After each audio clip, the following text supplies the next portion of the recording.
چھوٹے بچے کے پیشاب کا کیا حکم ہے؟ چھوٹے بچے کا پیشاب بھی اسی طرح ناپاک ہے جس طرح بڑے آدمی کا پیشاب ناپاک ہے۔ البتہ دونوں کے اندر دھونے کے اندر تھوڑا سا فرق ہے۔ وہ یہ کہ چھوٹے بچہ اگر کسی کپڑے وغیرہ پر پیشاب کر دے تو اس کے اوپر پانی بہا دینے سے وہ کپڑا پاک ہو جاتا ہے، اور اگر بڑے آدمی کا کسی کپڑے وغیرہ پر پیشاب لگ جائے تو اس کو اچھی طرح دھویا جائے گا، پاک کرنے کے لیے اس کو اچھی طرح دھویا جائے گا۔ اگر کوئی چھوٹا بچہ وغیرہ موبائل پر پیشاب کر دے تو اس کو موبائل کو کیسے پاک کیا جائے گا؟ اگر موبائل کے اوپر پیشاب لگنے کے بعد اس کو دھوپ کے اندر خشک کر کے اس کو پاک کیا گیا تو وہ موبائل پاک نہیں ہوگا۔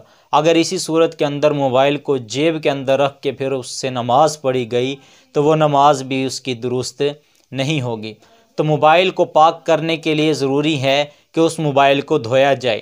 اگر دھویا نہ جا سکتا ہو تو گیلے کپڑے وغیرہ کے ذریعے سے اس کو اچھی طرح سے صاف کیا جائے، اور صاف کرنے کے بعد اس کو خشک کیا جائے، تب جا کر وہ موبائل پاک ہوگا۔